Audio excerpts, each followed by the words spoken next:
Oh, yes, y'all. Yes, y'all. You know what it is. It's them kids and wives and 925s, but we are still married to the games. Episode 380.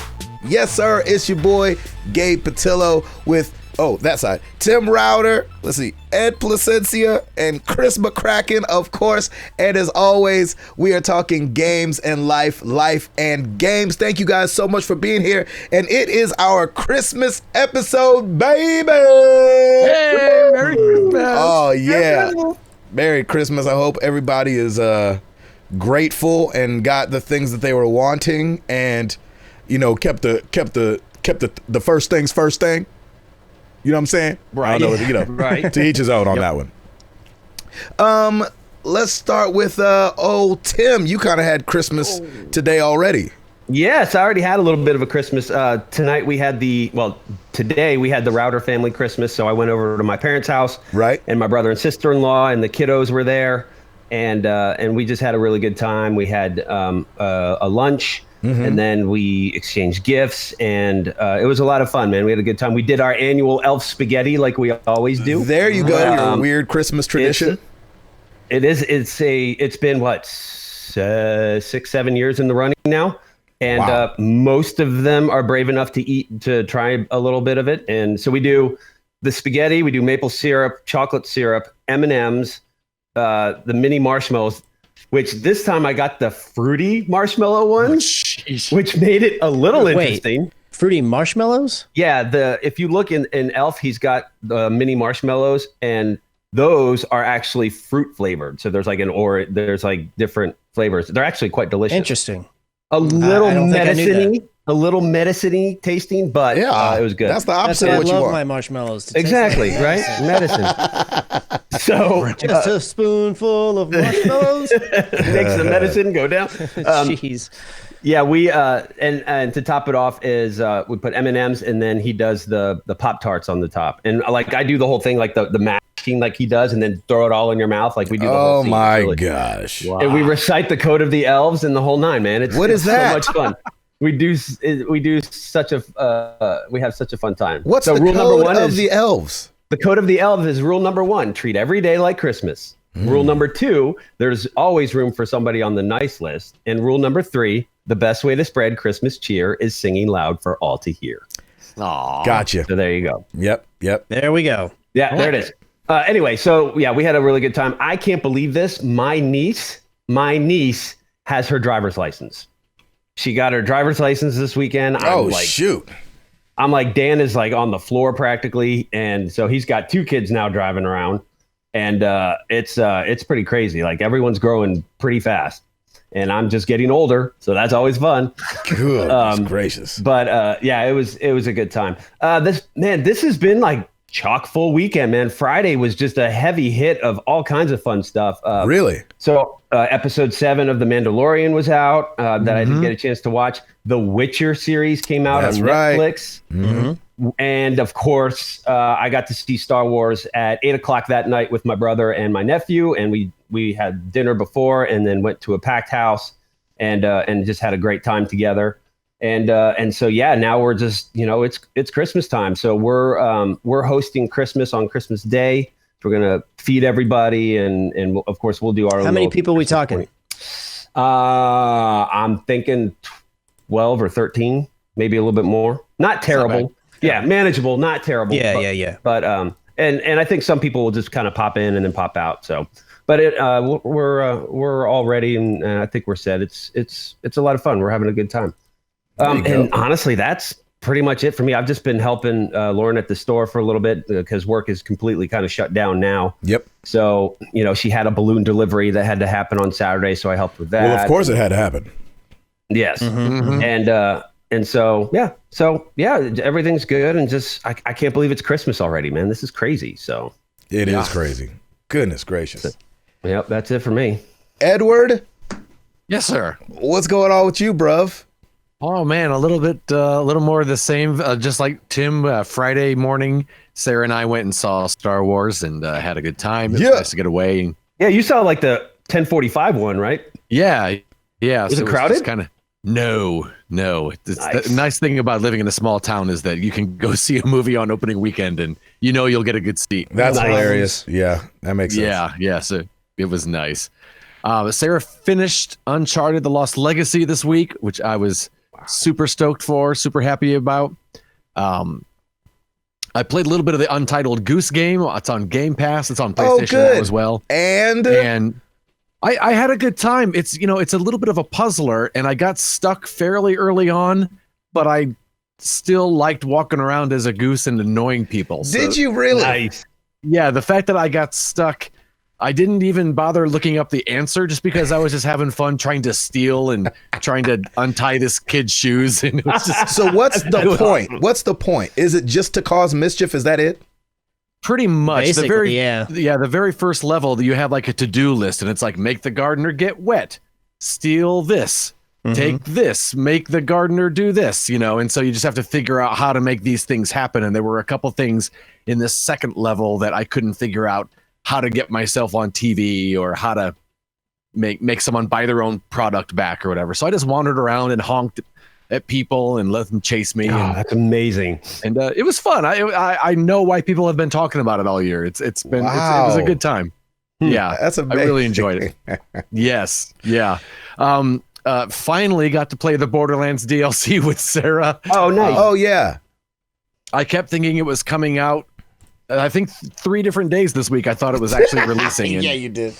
I'm sorry, buddy. 3 different days. Wow. Well, and it's 3 different disappointments. Because they Gearbox kept promoting. They have some sort of program where I don't know if it's on Twitch or even where it is, but it's like, hey, on Tuesday, check out the Moxie DLC chat rather than the DLC. Like, it's coming Tuesday, everyone. Be sure and check it out. I was like, I can't wait for Tuesday. Yeah. And then it didn't drop. And I was like, oh, they meant tomorrow, Wednesday, because I knew it was this week. Yes. And Wednesday I went and it wasn't there. And so Thursday I went to play. It'll be this next day. I know, right? So then Thursday they finally it was like, it's out, everyone. You don't need to download anything. It comes with the game, so you can just jump in and play. I was like, all right. And I don't even know what that means. It comes with the game. Yeah, what does that mean? That doesn't sound right. In my head, it meant that when you install the game, it installs, but it's locked if you hadn't purchased the DLC. In my head, that's how I interpreted it. Yeah, there's no way that's right.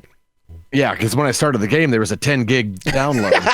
Oh, jeez. So that was not the case. I got to say, as a guy who frequents your stream, I was heartbroken for you because, number one, we had the day before where you're like, oh, yeah, Borderlands 3 DLC, come and get it. You ringing the dinner bell. I got in there. I was like, why is he still playing whatever the freak you were playing? Far Cry. Yeah. And then the next day, you're like, all right, sorry about yesterday, guys, but guess what this time? Borderlands 3 DLC coming at ya. Fwa, fwa, fwa, fwa. And then you're like, all right, so I just got to walk up to this poster, and this is where it starts. You were there. And you were like, X. I'm sorry, cross button. And it was there you cross go. Button. Yeah, no cross. And it was like, you got to purchase this. And you were like, I already bought this. And I was like, I'm typing the thing like feverishly. I'm like, well, maybe if you go to purchase this, it'll take you to the next thing where you get to actually say that it just unlocks.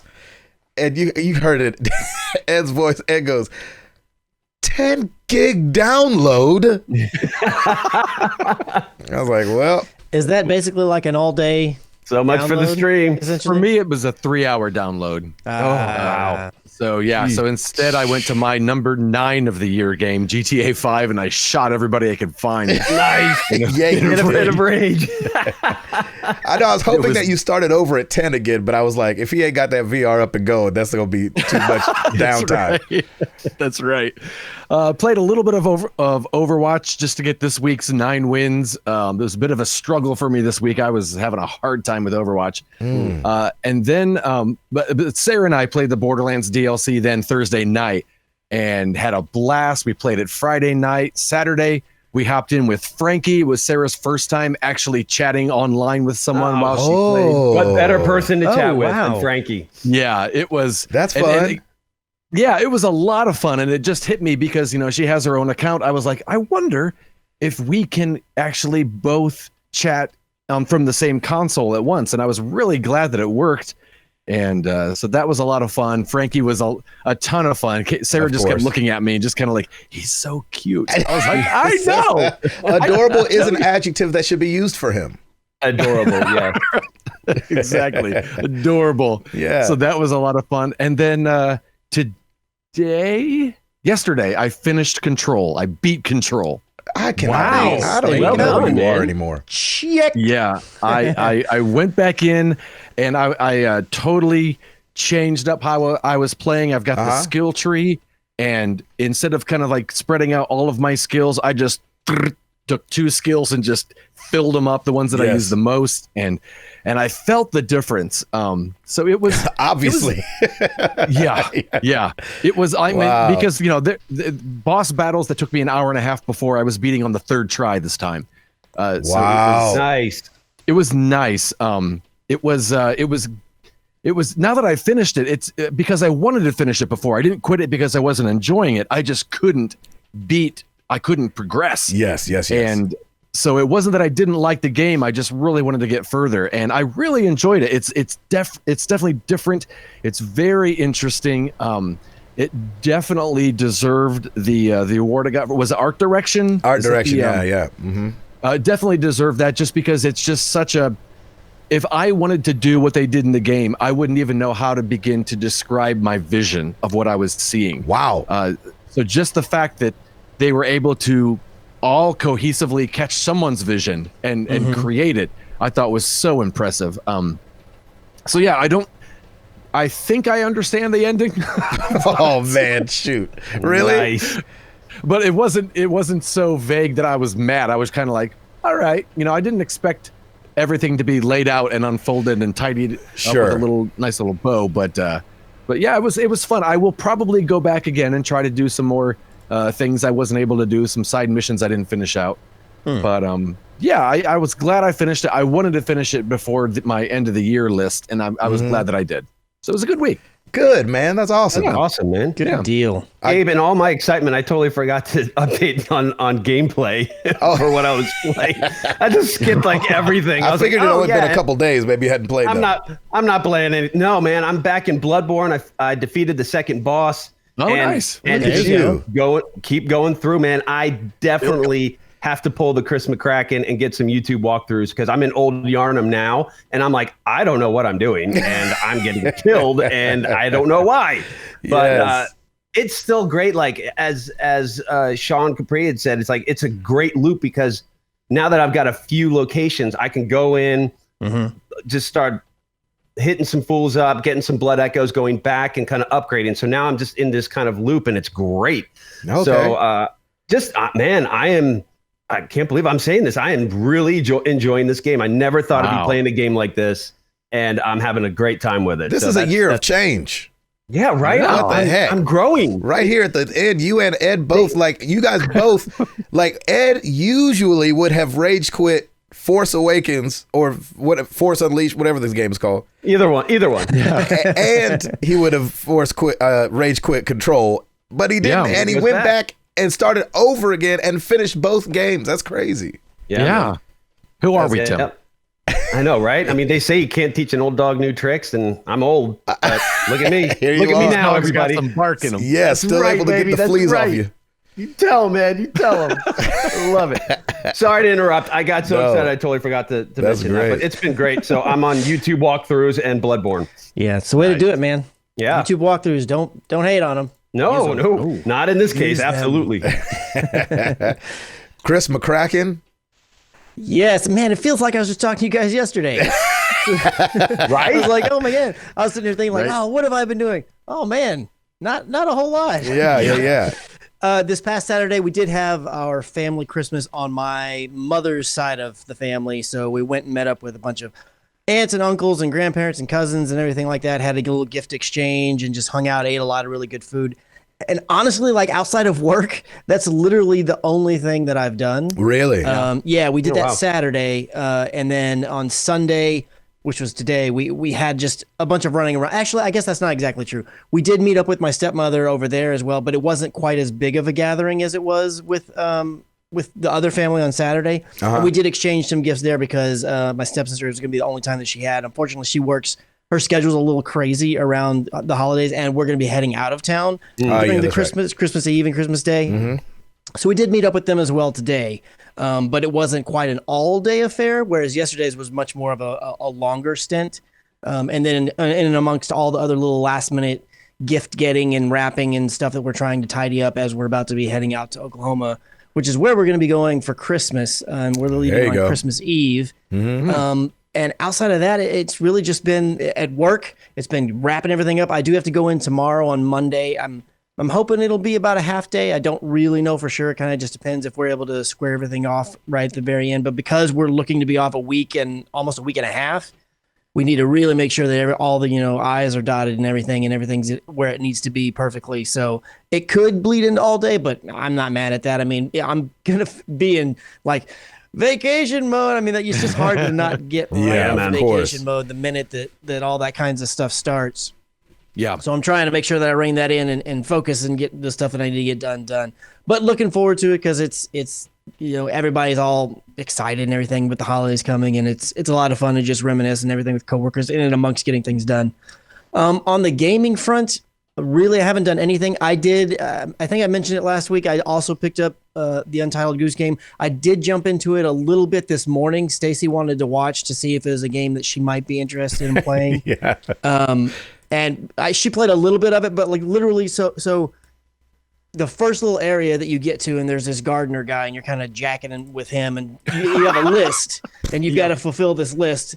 And then you can kind of move on to the other area. We fulfilled the first list, but we walked into the second area, but we didn't do anything over there. Okay. So I haven't really gotten very far. And I don't know how long the game is. If I had to guess, it's probably like a few hours, I would imagine, but I have no real clue. That's just me totally shooting in the dark at how long it might be. I'm having a lot of fun with it, kind of the same thing as Ed. Like it's just fun to go in there and honk at things, and the music's cute, and the goose waddles around and everything like that. You gotta learn how to control it, because when he waddles fast, he doesn't turn as quick, and sometimes you need to turn fast to get away from the people when you're stealing their stuff.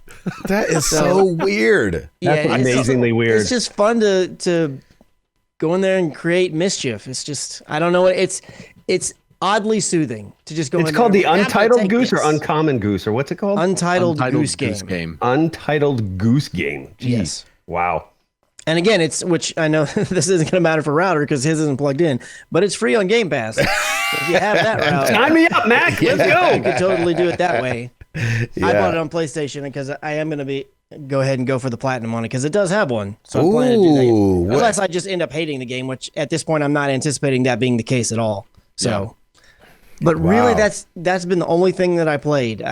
I fired up Apex a couple times and fired up Call of Duty a couple times, and then right at that time that I fired it up and I'm about to get into a match and get things going, my name gets called and there's things we need to do. I'm like, I forgot about that, and shut it right back down. So been there, man. Didn't play much of anything else besides a little bit of the Goose Game this morning. That's awesome. That has been it for me. I like it. Nice. Go ahead, Mr. Patillo. Oh, well, Merry Christmas. Yes. Christmas. Merry Christmas. Merry Christmas. I think this is gonna be listen, I've struggled through a lot. All right. But the wife was asking, we were watching Saturday Night Live before we got out here, and we've been watching a lot of Suits lately. You ever heard of that show, Suits? Oh, yeah. Yeah. So it's a show, I guess it's on a long time ago because it's like all 9 seasons on Amazon Prime. And so that's what we're watching it on. And she was like, you know what? These stories just happen like whenever. Like, is there something we could watch together that's a little bit more Christmassy? Oh, yeah. Yeah. And I was like, it's funny you asked because I actually had gone to the Redbox to try to just look for something to try to surprise her with, hey, let's get a movie. So I got one of these, and for some reason it spit the other one out for free. So I've got 2. Oh, wow. Nice. You got a 2 for. I got a 2 for 1. It's a BOGO. You know what I'm saying? No, a BOGO. Yeah. So, can you guys help and see which one? Sure. Okay. Absolutely. All right. Yeah.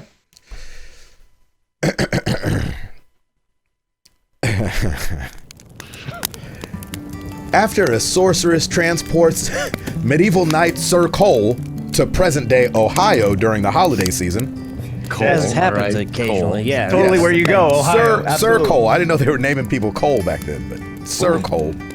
He befriends Brooke, a clever and kind science teacher who's been disillusioned by love. Ooh. Oh yeah. Haven't we all at some That point? happens. Right? Yeah. Happens to all science teachers. Brooke helps Sir Cole navigate the modern world and tries to help him discover how to fulfill his mysterious one true quest, the one act that will return him home. But Okay. as he and Brooke grow closer, Sir Cole begins to wonder just how much he wants to return to his old life. 2019's Wait. Can I guess Ooh. the name? starring Vanessa Hudgens. Wait, Cole yeah. for Christmas. Nope. I was going there too, Ed. I was right there with you. You ready? Yeah. Yep. The Night Before Christmas. Wow. I know. The night before Christmas. Oh. All right. All right. Well, So there's here's that the other one. This was That that was the one I sounds pretty paid for because it's 2019. Oh It's- yeah, the freebie. yeah. I forgot That was about the Vanessa freebie. Hudgens. I was like, of course. Did you Yeah. get your money back? Well, we haven't watched it. You guys are helping me decide. I don't know yet. Okay. Yeah, all yeah, right. yeah. Okay, so think here's we the did. other one. Okay.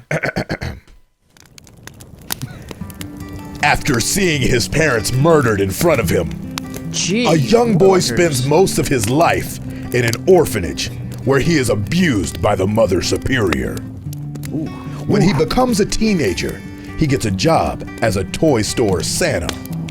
When seeing two people in the store brings on flashbacks of his parents, his turmoil leads him to become a Santa serial killer. 1984's Ooh, good year. Silent Night, Deadly Night. Deadly Night. I Nice. remember seeing that box in my video store. I remember Yeah. seeing that box too. I'm seeing that The box in old my blockbuster. house. I know. Nice. So I know. The I mean- Night Before Christmas or Silent Night, Deadly Night. Look, they're both kind of snuggle up by the fire and Aren't they? Comfy, aren't they? Yeah. I mean, we've all used a horror movie to get closer to a lady, right? That's true. Absolutely. Yeah. Yes. They're both snuggly movies. They're like, It's just we've pick all your seen the poison. video to The Thriller. You know, Michael Jackson's there with a girl. She's scared. She's in his arms. Yep. Yep. You know what I'm saying? Yep. And I don't see any just in the previews that I've watched to get ready for this. I don't see any chiseled chins that I'd have to worry about in The Night Before Christmas. Okay. Oh, really? Yeah. Yeah, so The Night Before Christmas, she might be like, "Ooh, he's so handsome. I don't got to worry about that in Silent Night, Deadly Night." Oh, right. True. It's true. It's probably the last one of the year, y'all, unless I'm feeling, some kind of way next week. Wow. Feel some type of way. Sometimes you do feel some kind of way. You know what I mean? Wow. I'm going Silent Night, Deadly Night. Okay, Silent Night, Deadly Night. Ed, you have a vote? You know what? Just because last week you did the Ginger Dead Man, you might want to mix it up The and trilogy. go with The Night Before Christmas. That's true. Last Yeah, week was I mean, even Hollywood Bones got in on that one. Yeah. he did. Yeah. That was great. I'm going with the first one as well. That's the one I choose. The Night Before Christmas. Yep. All right. Man. There it is. All right, The Night Before Christmas. Babe, Tough, but we got through it. Yeah. we're gonna watch The Night Before Christmas with a K. Huh? Okay. All right. She said she's Nice. gonna find a DVD player and try to hook it up to the television. Nice. Well Yeah. played. Well played. Kids are out of school, and so we Yeah. are chilling, pretty much trying to get everything orchestrated. We've you know what's weird? This year we didn't go see Santa. He just happened to pop up in a couple places that we were at, which is perfect. Yeah. It's okay, yeah. Santa to just pop up. Yeah. And he so does that. the That's kids right. kind of got their picture with Santa in a Mexican restaurant. As he would. It's Really? instead of like the mall where he's usually chilling at. That Santa We was did busy. that today, by the way. Yep. Oh, did you? And so, I don't know if in the next couple days we'll go see Santa in the mall, but as of not right now, we have pictures of them in Tito's Mexican restaurant with Santa Claus. Nice. That Joker came in with the sleigh bells and everything right when he hit the door. Shing, shing, shing. We're like, It's oh, the gift that keeps snap. on giving. Oh, man. I was like, come on over here, Santa. He was like, hey, well, look at these nice little kids. I was like, all right, let's get a picture. We ain't got to wait in line. So he wasn't there as a patron. He was just making the rounds. He was Santa. You ever seen Santa eat someplace, man? Santa's busy this time of year. You got to go around and see the kids. I ain't see him eat as much as a chip.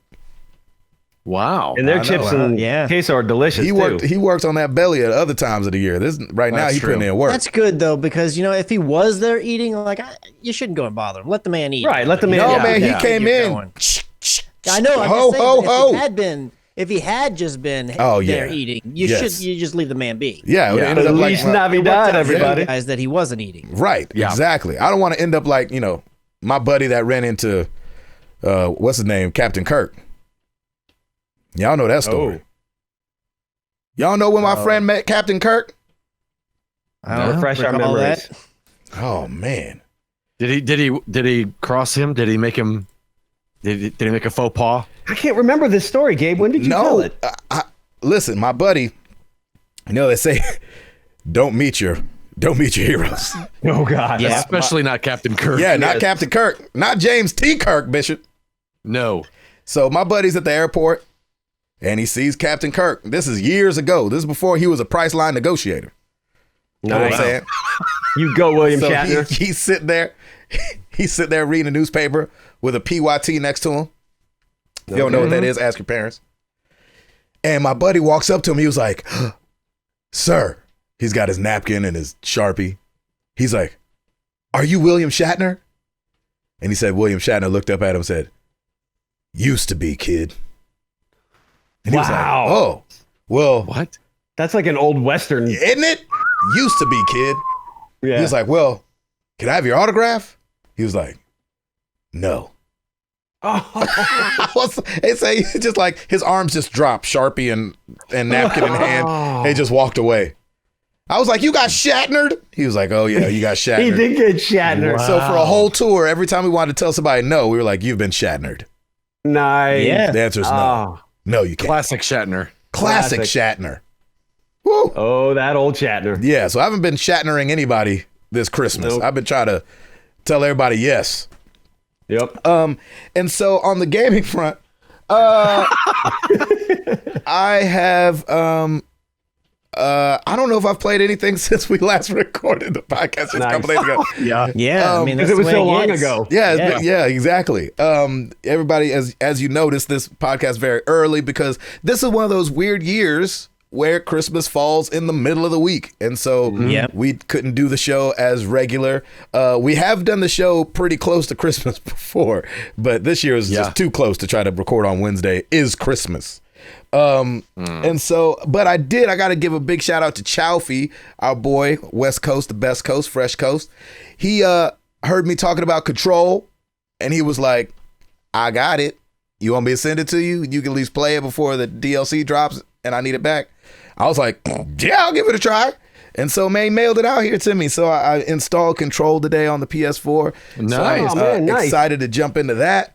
I really want to try that. And the rental place called. The car rental place. The car rental place about the Nintendo Switch. Yeah? Yes. Yeah, they say they haven't seen it. But at least you got the closure. No. Here's the problem. True. The closure, yeah. Yeah, you wanted the closure. Yeah, you said you did. I did want closure, but here's the problem. Yeah. Oh. I turned the car in at 7. They sent it back out at 9:30. And I said, so do you think anybody even really looked in the car? He goes, they're supposed to, but it was a quick turnaround. Yeah, but don't they have to clean? They still got to clean it out at least, right? Like, yeah, but I didn't leave it dirty. I barely drove in it. It's not like I had wrappers and stuff all like that in it. So this is what I'm hoping. Oh, geez. I know. I've got to hold on to hope until Christmas. You just wanted closure. I know. Trust me. So they said the car's been rented out 4 times since I rented it. That thing's gone. It's definitely gone. I love you, but that thing's gone. He did say he put a pause on the car. So when the car comes back on Christmas, they know not to send it right back out, but to really look it over. All right. And it could be a Christmas miracle. It could be. It's true. Ed Placencia, ain't he on the throne? He's on the throne, and he's got a cup of coffee in his hand. Yeah, and let me ask you another question. And won't he do it? Oh, he might. Yeah, that's what I'm saying. He might do it. He can. It's He's the in that season. manger. He's in that manger. He might show Let's out. go. You never He know. won't. As he calmly takes a sip of water. Yeah, he probably won't, but there you So go, I man. don't think he will either. This is my only hope. Nah. Say I put the Nintendo where I think I put it, which is Okay. down in the driver's door. Okay. All right. Oh, okay. How often are you down in there when you rent a car? Not Right. very. Not very. So there could be a small chance inside of the car is black, case is black, down there in the side. You don't pay it no mind. It might Did have it fit floated in there through 4 snug? I don't remember. I don't even remember putting it down there. I'm just guessing. I'm just saying, if I got in a real car and opened that door and Right? Yeah. You're like, oh, a So I'm hoping it Nintendo. was nice and snug, so it wasn't making any noise, nothing. I know. Wow. I know. It's probably gone. But I got to hope against hope and suspend reality for a minute. Hey, you know what? At least you got a phone call. I like That's that. true. At least you got a call. I and was they're like- At least heard from somebody. Yeah, they're I was doing like, something. what's a better way to get a hold of y'all? Because I've called 4 times every day since the 12th, and you calling me on the 20th. Nice. And he was like, I got the first email that you called today, so I'm giving you a call. Oh, wow. I was like, what? So, Wow. Way Fox to go, Rental customer Cars, service. get your stuff together. Get your life together. Seriously. Oh, well. Router, Yes. do you barely got it? I got nothing. Back to you. Well, let's do it.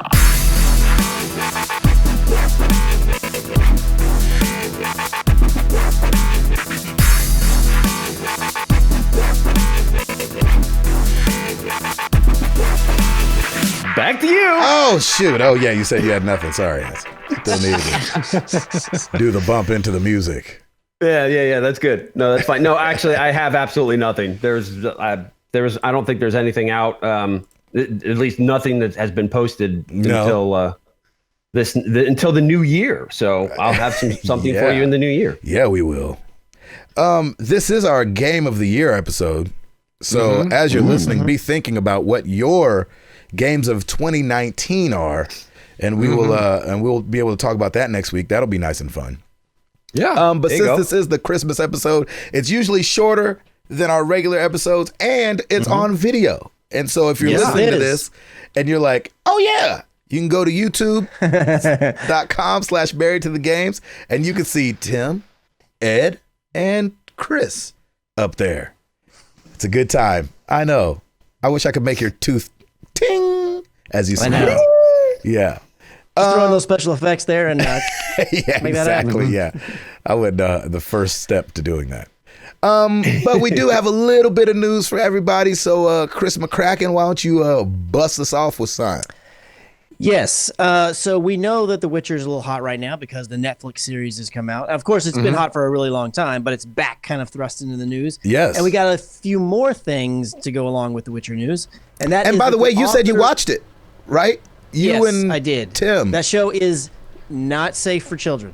No. Well, yeah, the of show course or not. kids. No. Yeah. I know. I'm just saying. I just want to be very clear. Stacey was like, if you mention this show, you got to tell them it's not good for kids. Oh yeah. Good for kids. Yeah. Thanks, People want the kids Mom. watching it. Yeah. It is yeah, mature it's- audiences only. That's right. Yes. Yeah. Yeah. I think there's 8 episodes in this season 1. So yeah, we blasted through 4 of them one day and then blasted through the other 4 today. Oh, nice. What did you think overall? What grade I do you enjoyed give it overall. What would I grade it? B minus? Beep, beep. I'd Billion? give it a B. I'd give it a B. Oh, what, not a B minus. No, just B. Hey, B is pretty What was good. that- What was that cheeky smile you gave when And you I gave give it a B? B because he really wants to give it a C, but he the knows thing- I'm right there. It's funny because I thought Gabe didn't want me to really talk about what I thought. So No, I just didn't want to hear it till the show. Right. Oh, I see. Okay, well, so In that case, to kind of equate it to video, like I was not a huge fan of Game of Thrones. Okay. And I know that I'm not necessarily trying to link these two together, but I know just. But a lot of people have going drawn that parallel, though. Yeah. Even though I wasn't a huge fan of Game of Thrones, I can absolutely see of the episodes that I did watch, and then I watched a lot of the behind the scenes kind of stuff. That is, to relate it to like video games tiers, that was a AAA game. Mhm. Like when you look at that, like the Game of Thrones was the way that was done and everything. Yes. It was AAA. Okay. Like quality all the way. Yes. You know, in terms of the technical and all that kinds of stuff. Yeah. Right. I would call The Witcher like a AA. Really? Not quite there. Like there's things where you're like, that's a little off to be like competing in Game of Thrones range of like technical spectrum. Yeah. Right. But it's not like low rung at all. Let me ask you this, though, it's Christopher. Like, Let me ask you this. How does it compare to maybe the very first season of Game of Thrones? Because what Game of Thrones became was probably slightly different than what it was when it first came out the gate. This is The Witcher's first out the gate. And I wonder if it was been a little closer. I mean, I know that it got better, but the only episodes I really watched were from season 1. Okay, So, gotcha. Okay. That's what I'm comparing. What I was I'll say with The Witcher, there's a few things that come on that you're like, that's very clearly CG. Oh, Whereas sure. in Game of Thrones, the things I thought, it's like, even though like my head's like, oh, there's not really that thing there. Yes. But I'm convinced. It looks really dang good. Okay, There's a okay. few times where you just have a little bit of that, that's just a little off. But there's Gotcha. other times where it's like, I know that's fake, but that looks really good. But not as bad as Henry Cavill's mustache being gone as Superman. No. Which, by the way, I will say, Cavill knocks it out of the park, man. Does he? Great. He does an Cavill's absolutely amazing. great job. I'm Good. glad to hear that. Good. I really enjoy it. And the structure of the way that they do the episodes is a little odd. But once you kind of get your head wrapped around what they're doing, I think it's cool. But it took a little bit like, I was probably 3 or so episodes in before I was like, oh, wait a minute. Okay, I see. And you did not play Witcher 3, is that correct? No, it did not. Okay. I haven't played any Witcher game. I've seen a lot of YouTube stuff and watched Let's Plays and things like that of various parts, but no, I've never played one. Gotcha. Okay. So I played, 2 months worth of The Witcher 3. Mm-hmm. I was super excited for this series. I am in episode 6 right now. Mm-hmm. I would give it an A. Okay. All right. Hands down. Fine. Hands down. I would also say, as a fan of Game of Thrones and have watched all the seasons and have actually watched it twice, Mm-hmm. the Twice. combat in The Witcher is amazing. The choreography is better than Game of Thrones. What did in my Piper opinion. think? Oh, she loved it. Absolutely loved it. Absolutely loved it. So I anyway, can't wait to play it. I know. I honestly, I want to go back and play Witcher 3 now. Like it kind of got Really? it got me really excited. Cavill, you know the first words I said when we first got that screen grab. I'm like, well, this is gonna suck. Right. Yeah. Yes. Yes. I will eat those words from here to Wow. eternity now. Wow. He because does a good job. He does a great job. And we had just finished watching The Tudors, which is a Showtime special about Henry VIII, and he's in that as well. Very young. This was like 2010 or so. So this is like early in his career. So I like him. I liked him as his character in that as well. I love him as Geralt. He's a great Geralt. Does he reload So his arms ever? Kush, kush. Does he what? Like in Mission Impossible? Remember he reloads his biceps that one time in that fight in Mission Impossible with Tom Cruise? Oh, I don't, He's like, I don't gush, remember gush. that. Whoa! You don't remember Was that? that Mission Impossible? That Henry Cavill was in? Yeah, I didn't. I didn't know remember that. Seeing the ads, but I didn't go see it. Oh So I don't man, remember yeah, it he being reloaded Mission his Impossible. I thought it was something biceps. different. Awesome. Huh, okay. But I can't believe you guys don't know that thing. Glad you liked that bicep reload. It was there it you was go. all over the place.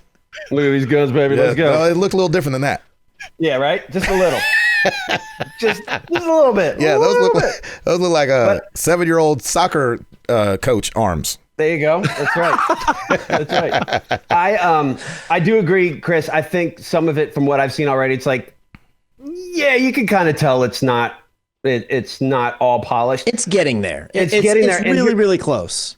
And I've talked to a lot of friends who have played The Witcher or who were very excited. They all love it. They're all Yeah. in. So I think this is going to get a season 2, no problem. And I think the production They okayed it before it was out. Season 2, before season 1 even dropped Nice. on Netflix. Yeah. Nice. Sure did. So I'm all in with this. I'm very excited about this. I've been plowing through it. I don't think Lauren even wants to watch it. She's like, "Is there a love story?" I'm like, "Meh." Yeah, I wouldn't call it love. I wouldn't call it love, but we'll see. But it's You can use that word to describe some things. Sure. Like I love the combat, but that's about as far as it goes. I thought you were going to say, I love this part. So yeah, I'm glad, Chris. I'm glad you enjoyed it because I know you didn't play The Witcher, and I know you didn't really watch Game of Thrones. So this is coming from somebody who isn't involved in the whole fantasy lore of that too much. But I love the fact that you enjoyed it, and so that's great. And I do agree with, like, the timeline stuff is a little weird at first, but you get used to it, and then you start to really follow it. I gotta say, like, these are like no-name actors besides Cavill, and they're killing it. Like they're really awesome. good. The acting is really good in this. Good. Sorry, Chris, what were you going to say? For somebody who, like me, who didn't play the games and is familiar with the lore, because, being a gamer, I know about the games and kind of a little bit. I would say the first 2 episodes, I was really like, I don't really know if I'm digging this or not. Yeah. And then it definitely picked, I would say from 3 on, it definitely picked up for me. Oh, yeah, I think if you're someone who wasn't much into the games, you might want to stick it out for at least till about 4, halfway through, and then you should know. That's how stuff goes, right? Stick with. Yeah, I agree. I thought 1 was actually kind of out the gate, boom, and then 2 slowed down, and then 3, and now I'm up to 6. It's like it's moving now. I'm like, okay, we're good. And honestly, I think that's kind of the way Game of Thrones was a little bit too. And it's hard. Like a lot of series are like that. Like the first episode, the first couple, you could be like, but like once 3 really kicks in, then you're like, okay, you're vested in it and you're ready to go. So yeah. Awesome. But I love it, Chris. I'm glad you watched it and you went through it, and I can't wait to finish it. And I've been telling everybody about it. I love it. Well, to tie back into the news story part of it, so the author of the original Witcher series had struck that deal with CD Projekt Red, obviously for them to be able to make the games, and then they kind of had a bit of a breakup because the author said, like, look, I should be getting 16 million or so in royalties. Even though he was the one who sat there and said, like, I don't want a royalty deal. Like, I don't want to get like a percentage. I want all my money up front because y'all aren't going to get squat out of this. Yep. But he kind of worked out some law that is in their country where it's like, look, basically, regardless of that, I should be entitled to this. And so there was kind of this back and forth. And it was even so though ridiculous. I feel like CD Projekt Red has kind of said or alluded to Witcher 3 was the end of the road. Yeah. You knew for sure if these two are like at odds in, it was not going to happen. Well, they came out and said that they have both CD Projekt Red and the author have come to mutually agreed terms to continue a license. So it absolutely opens up the door that there could be more Witcher games, or at the very least, more games that are in the Witcher lore and the Witcher world. If it doesn't actually deal with Geralt, that's to be determined. And at the moment, CD Projekt Red is totally wrapped up in Cyberpunk 2020. Oh, yeah. Anyways, or 2077? 2077. 2077, that's right. So anything Witcher related is probably going to be a good number of years off regardless. Oh, yeah. But this leaves that door open now. Whereas before, it just felt like, oh, yeah, that thing's shut, and it's probably getting the deadbolts coming. Here it comes. And then finally it just opened right back up. So, I love it. And we have Projekt Red, and good on the author for coming together. Well, we have to remember, too, though, that CD Projekt Red had the legal grounds to do whatever they wanted. Right. So, even without without the author's okay, and I know he brought up a stink, and we actually talked about it on the show, and talked about how ridiculous it was at the time that you can be like, no, I want my money now. It's almost like the prodigal son story, right? Like, give me my money. And it's like, come back like, hey, so I was just kidding about all that. I spent it. Right.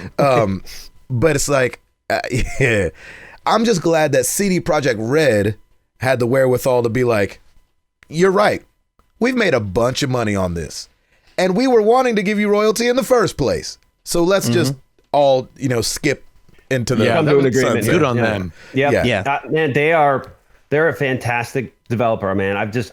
Everything that they've done so far has been like just good quality ethical stuff, and I love it. I think it's great. And they had to be the bigger person was on them.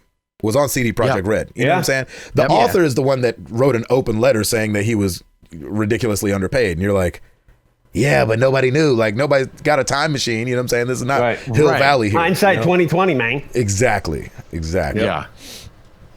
Oh, man. This was kind of fun. This is from businessinsider.com. They put together the top 10 games of the last decade according to reviews aggregated on Metacritic, which is very popular. You know, that's I think it's probably the first place I look for a lot of entertainment. That and once Jared Orr introduced me to OpenCritic, I go there as well. So I'm just gonna run down their top 10 games of the decade. Okay. Sound good? Yeah. Sounds good. All right. Number 10, Portal 2. We heard that a lot last week. Yeah, we did. Critic score 95 out of 100. User score 9 out of 10. Okay. Red Dead Redemption, the first one. Critic score 95 out of 100. User score 8.9 out of 10. Why is that number 9 instead of 10? I think because they're probably going by critic score, not user score. I'm just telling both of them. 8, The Last of Us. Of course, 95 out of 100. User score 9.2 out of 10. Love that. Love that game. 7, The Elder Scrolls V Skyrim. Wow. Okay. Critic score 96 out of 100.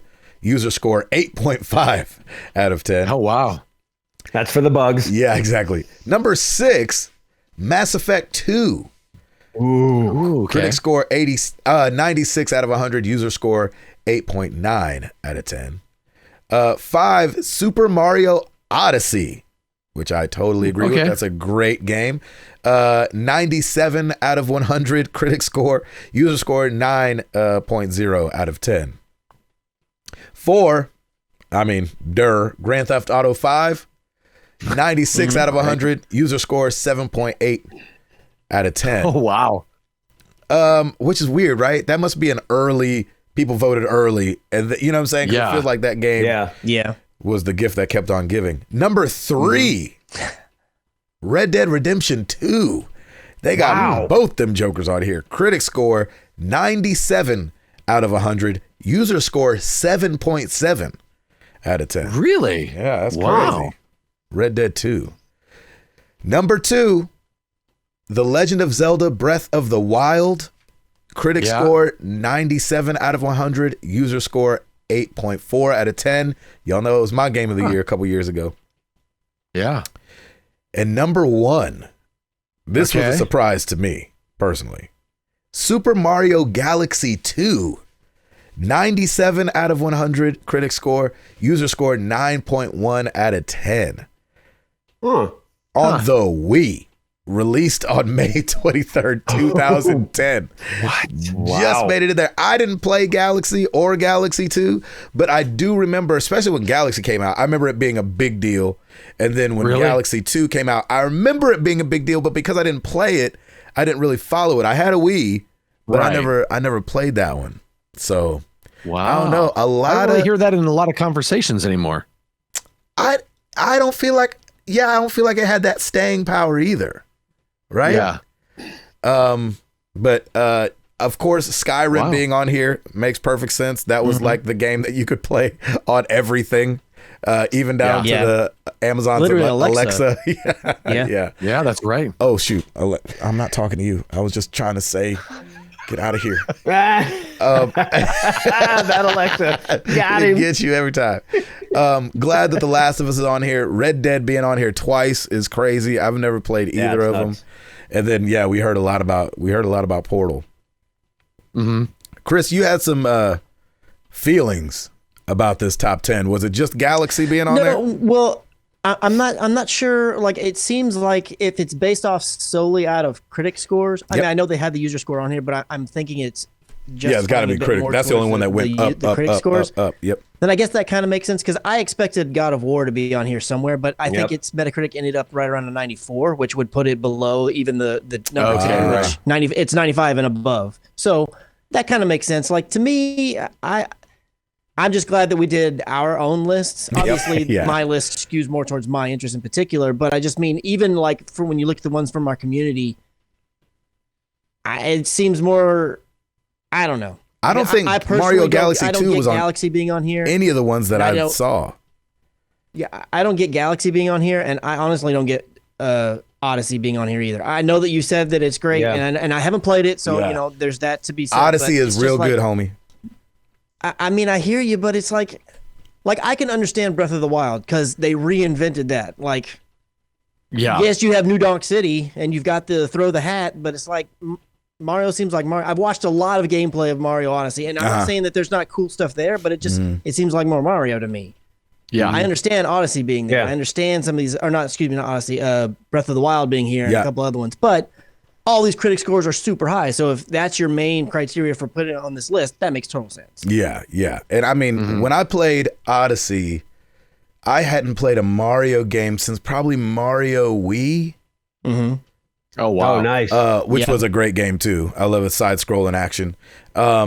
And I didn't play, and this is, I know, as a gamer, this is hard to hear, but I didn't play Mario 64, which seemed to be the other huge Mario, right? There's like, Did you have a Mario, an N64 though? so my brother did, and we were in different rooms. So we had one in the house, but it was like in his room. And so my memories of Mario really are the Marios on NES, Yeah. Super Mario World, And SNES? and Super Mario World, just that one. And then I jumped all the way to Mario on Wii. Like I didn't really mess with Mario in between there because again I didn't have a 64 Right. in my room. So I just remember that Mario being a huge deal, being in 3D space and all this stuff and being awesome. And so the thing that I heard the most about Odyssey was that it reminded everybody of Mario 64. And so Oh, okay. to me, that made sense. And I loved Odyssey. So that means that, 64 must have been really good as well. I Yeah. mean, obviously, people say it's amazing. So, Right. but I see what you're saying, especially outside looking in. You're like, wow, 2 Mario games, 2 Red Dead games. Like, but I think what I'm more surprised that Red Dead Undead wasn't on that list because it seemed like that one where like Red Dead Redemption got 9s out of 10s, Red Dead Undead or whatever it's called got 10s out of 10s, which Did it I really? I never But was understood. that considered, I don't know, was that considered a different game? Or was that I have considered no like idea. a DLC? I looked at I'm it not as a sure, DLC. I because didn't play it used the map from Red Dead. Uh-huh. So I always considered it more of kind of like a Blood Dragon than its own Oh, nice. game. Yep. Yep. There you go. I'm surprised like none of the Fallouts are in there. I'm surprised Spider-Man isn't in there. Huh. But I don't think any of those were on Metacritic were 95 or above. Yeah, no, So that's yeah. what I'm saying. Like I would think that I mean You would they think were they would be, hugely right? popular, but yeah, Yeah. Yeah. even BioShock. Yeah. Well, I would think, but it makes sense to be that BioShock. It doesn't seem like the kind of game to be Yeah, you're right. lauded, you know what I'm saying, critic wise as just being incredible. You know what I mean? Right. Yeah. I kind of thought Uncharted would be on there. Yeah, that's another one. Good call. Yeah, I guess if you're in that It makes 92 me wonder range, what some of these other games Spider-Man- Metacritic scores are. I've never looked them up. Yeah. Spider-Man got an 87. What? Hitman? Spider-Man. Spider-Man. Oh, Spider-Man 87. Yeah, that's low, boy. That's I definitely think- not going to be I up think there. God of War is the highest score that a PS4 exclusive has gotten this whole generation. Uncharted right? Uncharted so. 4 got a 93, Okay. but Uncharted 2 got a 96, but it came out in 09. Okay. Yeah. Okay. So that was just right up under there. Mm-hmm. Lord have mercy. That's crazy. man. Wow. Because you're right. You remember things so fondly, but like, Yeah. Yep. BioShock, the first one got a 96, but that's 07. BioShock Infinite got a 94. Okay. So that's under the 95 threshold that we're talking about. And then BioShock 2 Really? got an 88. Hmm. That's Interesting. crazy. Yeah. Wow. Yeah. And God of War, yeah, you're right, 94. So just up under there. Yep. Hmm. Chris, what else you got, bruv? All right, so a little bit more information about Hellblade 2. It has now been confirmed that it is going to be coming day and date to both PC as well as Xbox Series X. And I would have to assume whatever the next Xbox is as well, because they haven't named that. They're only mentioning PC and Xbox. And at first, when I saw the story, I thought it was a little bit of a, like, well, yeah. Didn't they already say this kind of thing? I had the same reaction.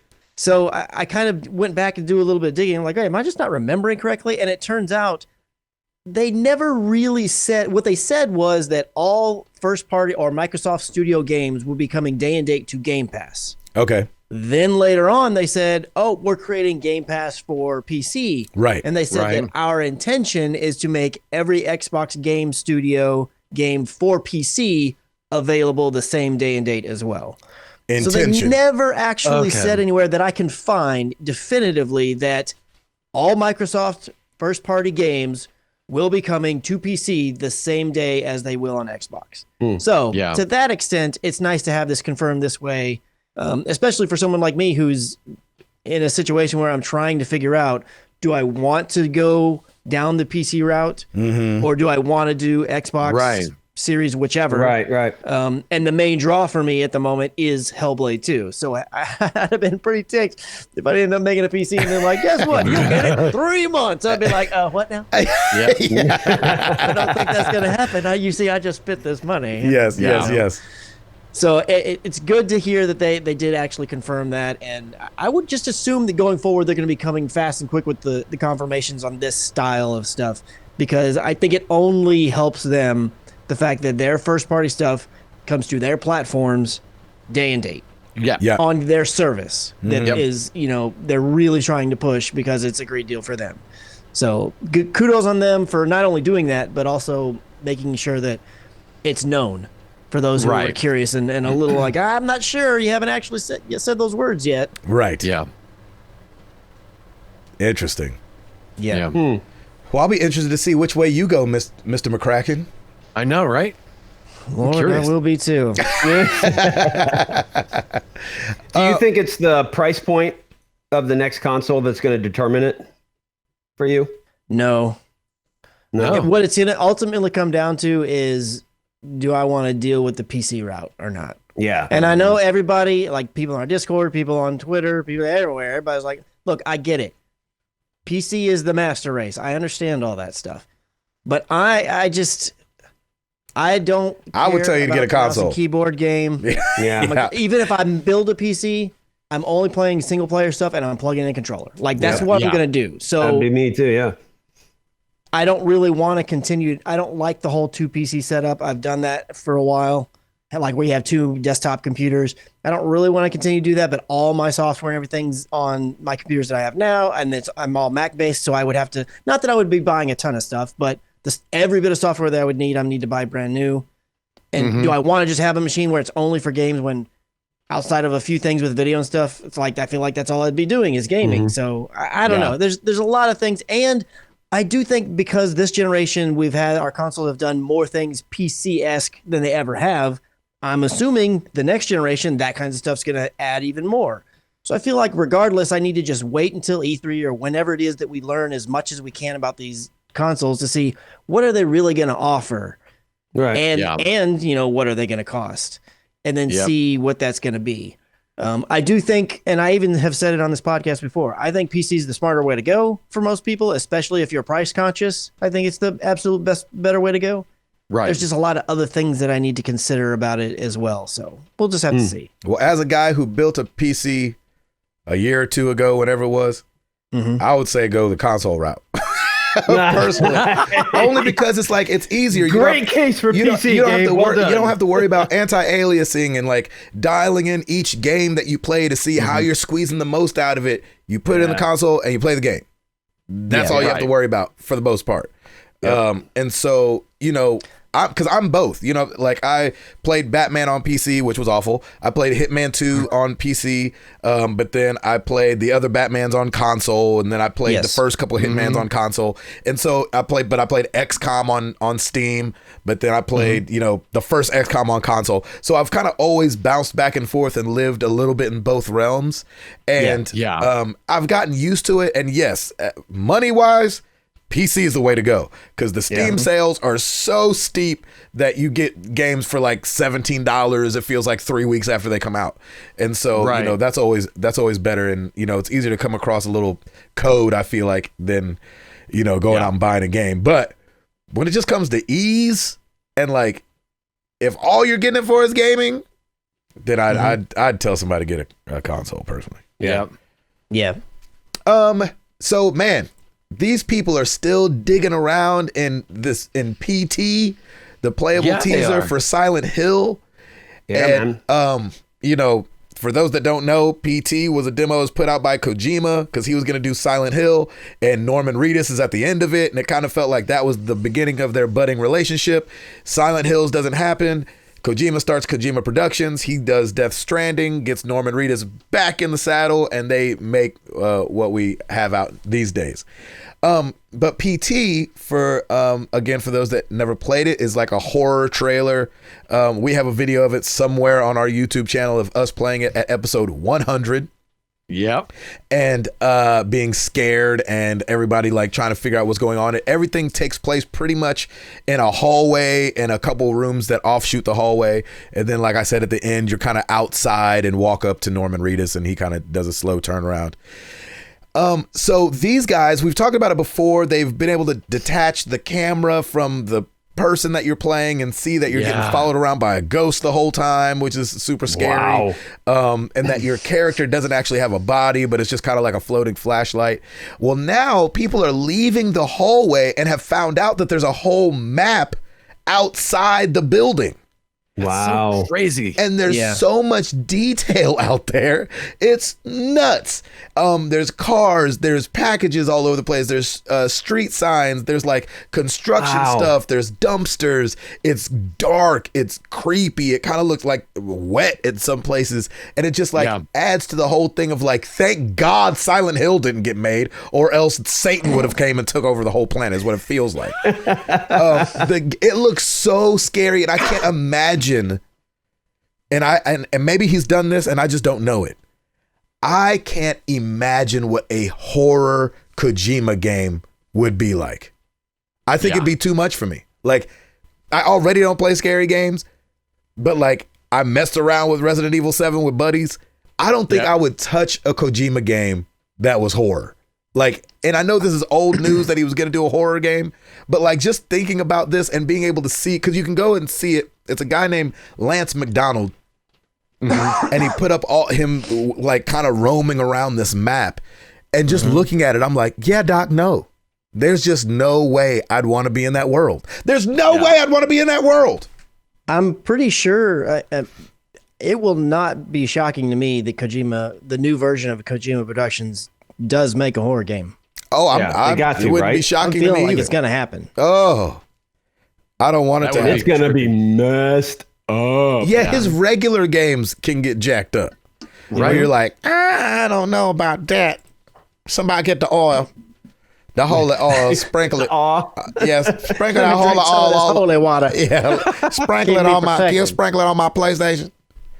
And so, I don't know about this, but like, just walking around. Chris, did you get to like peruse that video at all and just see what's going on outside? Yeah, it's just like you said. It's just creepy stuff around there. Yeah, and it's just you and the flashlight. Yep. Nah, Doc. Nope. And I'm the opposite, Gabe. I'm just like, man, I wish we could have seen what this was gonna. Oh, yeah. Listen, I don't know. The other thing that's kind of interesting about this thing too is as he's walking around, Lisa, the girl that's following you around, still does jump out and do that jump scare that she does when you're inside.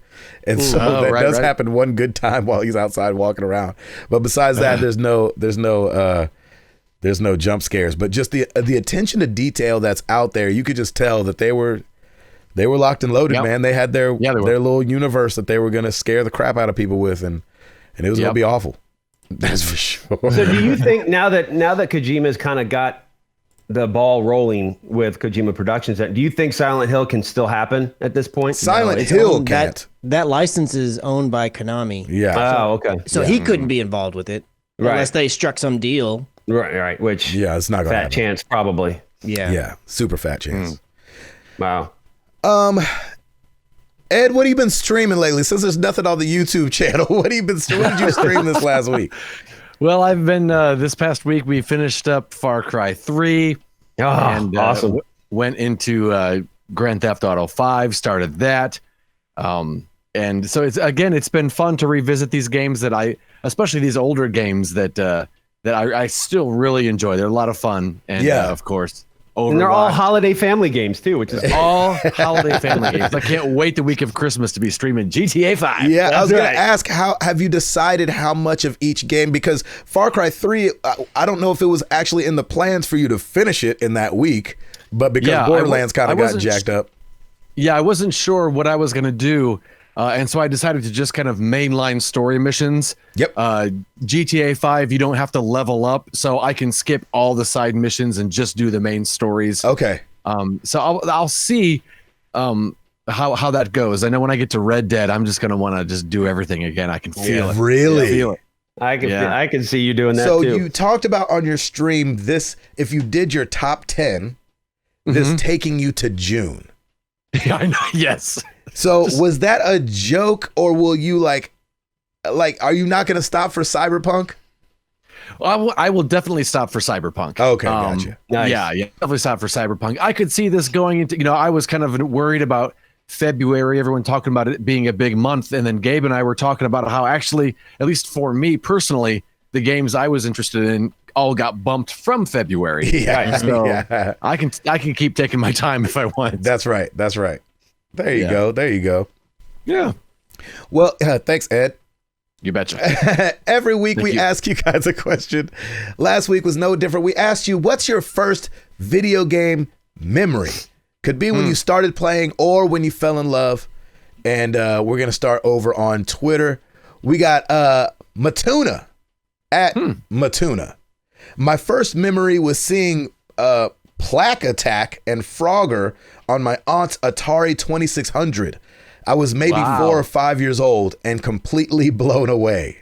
Wow. I love that. It's funny because reading through these, it's funny hearing people see the Commodore 6400, the Atari, the first NES, and being blown away.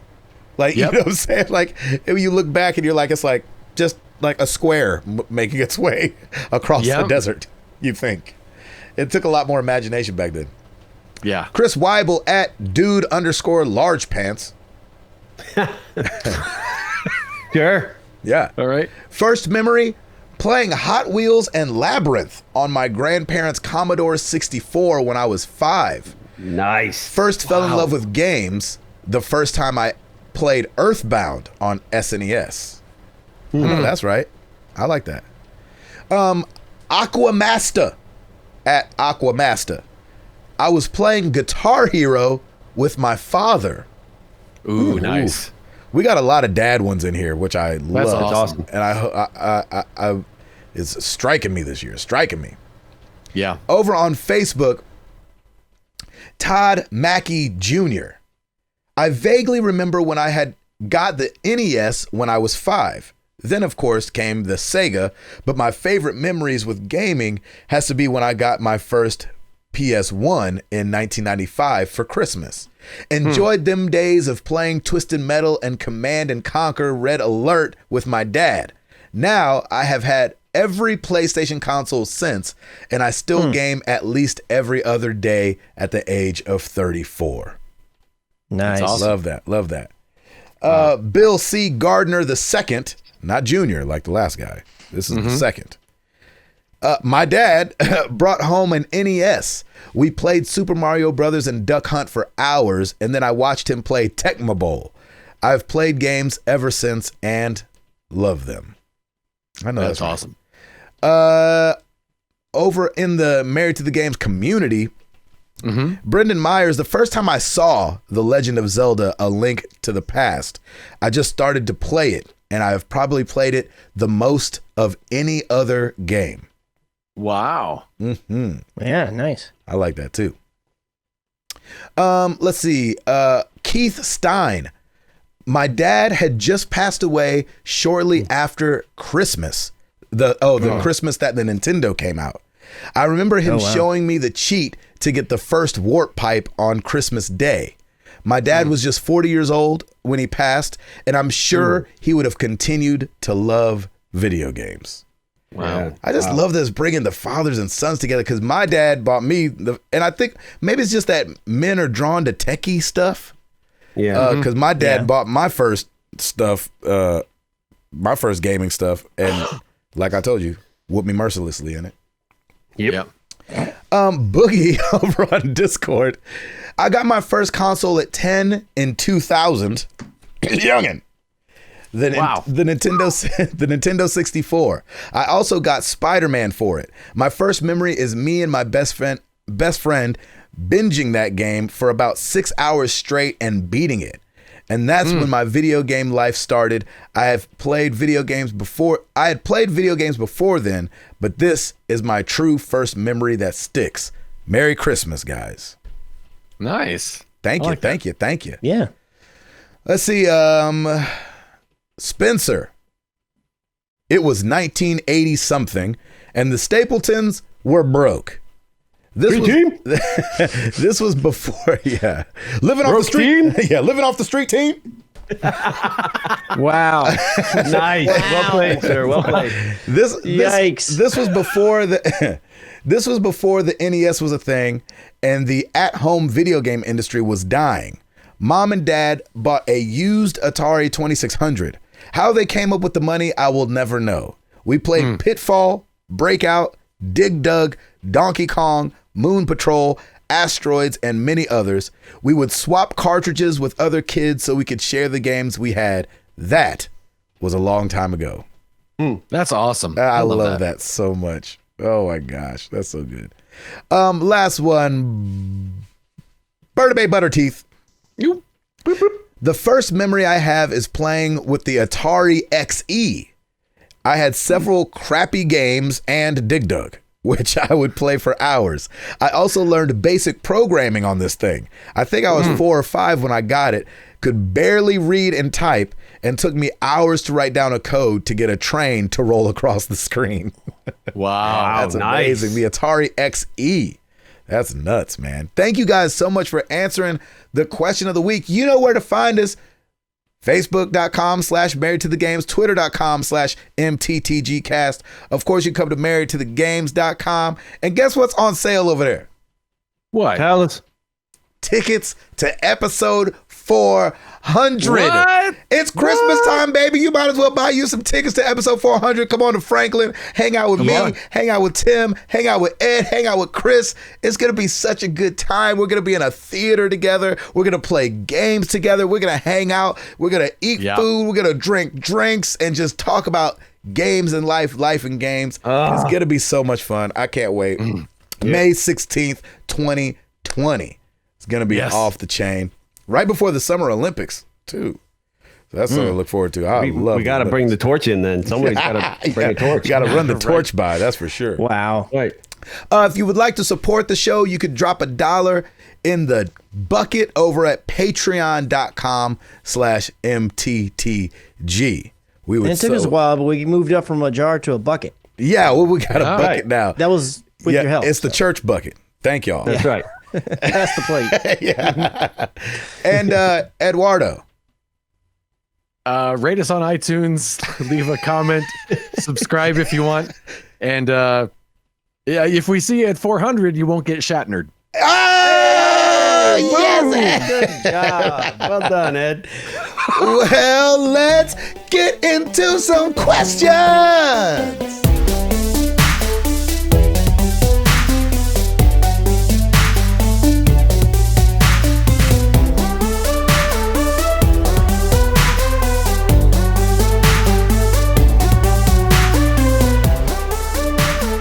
All right, we're going to start with Discord. Burnaby Butterteeth. Oh. I'm currently sitting at Mexico City Airport. It is 3 p.m. local time, and my next and final flight is at 9 p.m. Oh, gosh. As you can imagine, this place is packed. As in, no place to sit, long lines, crazy people all over. Have you ever traveled during the holidays? Any fun/terrible/awesome experiences? I just saw a family got removed from the security checkpoint.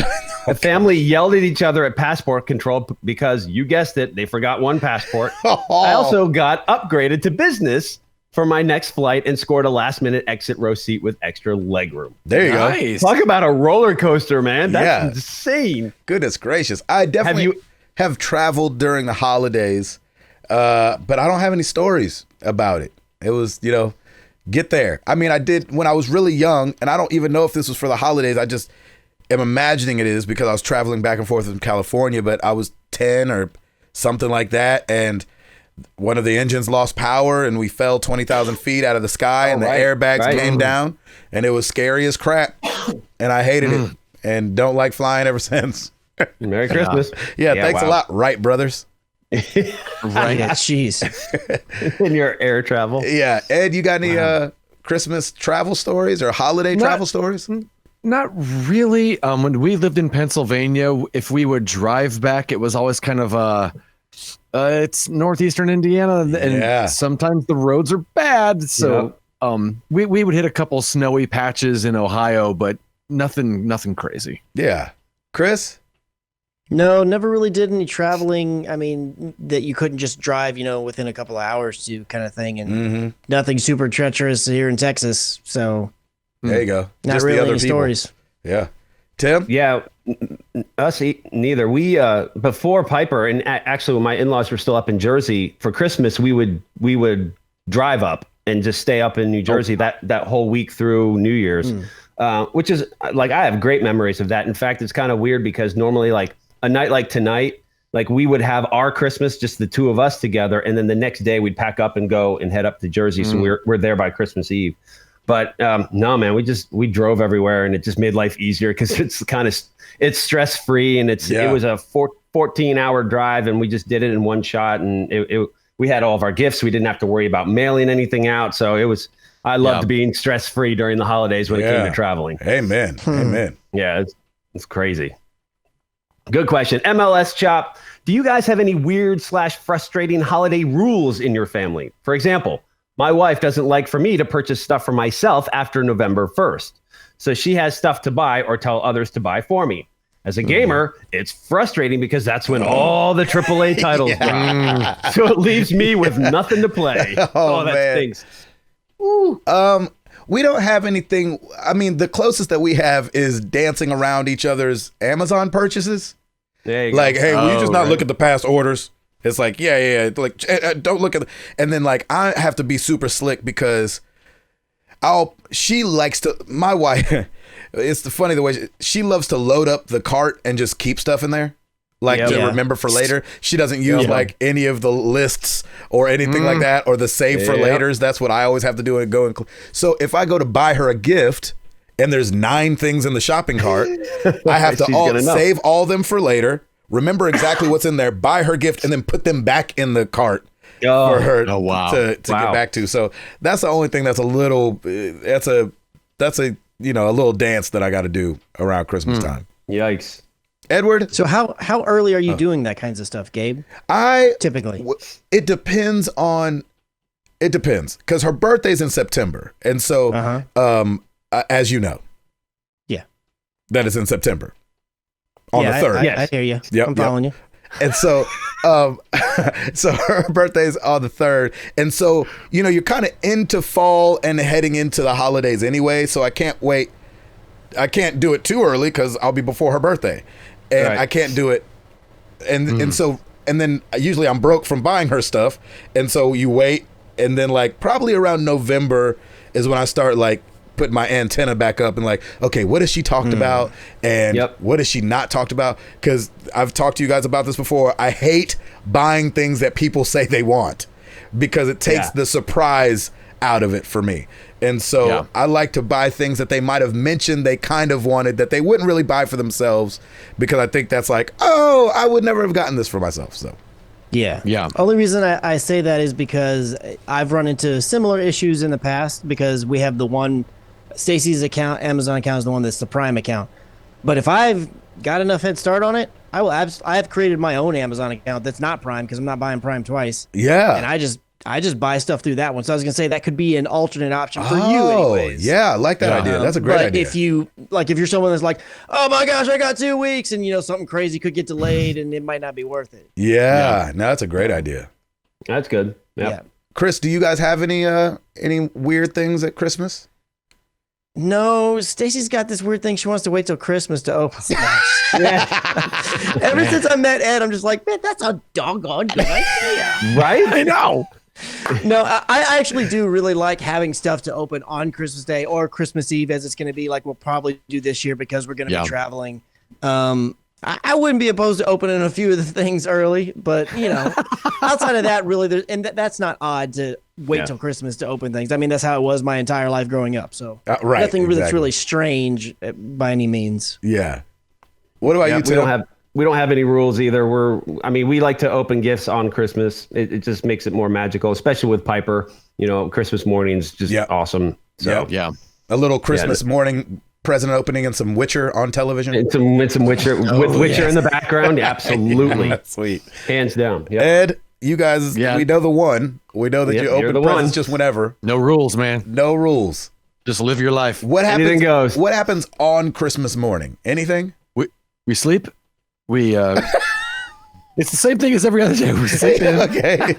We make some coffee. Yeah. Maybe watch a little Hulu or Netflix. There you go. And we'll just kind of chill. Has everyone watched Elf this year? No, I haven't watched Elf yet. Oh wow, really? No. We watch Home Alone 1 and 2. And 2. I do love Lost in New York. I don't think it's as bad as people say it is. It's good. I like it. Yeah, it's good. There you go. That's awesome. All right, great question. MLX, what gaming-related gift, doesn't have to be from Christmas, was the biggest letdown? Like perhaps a game you thought would be good and wasn't.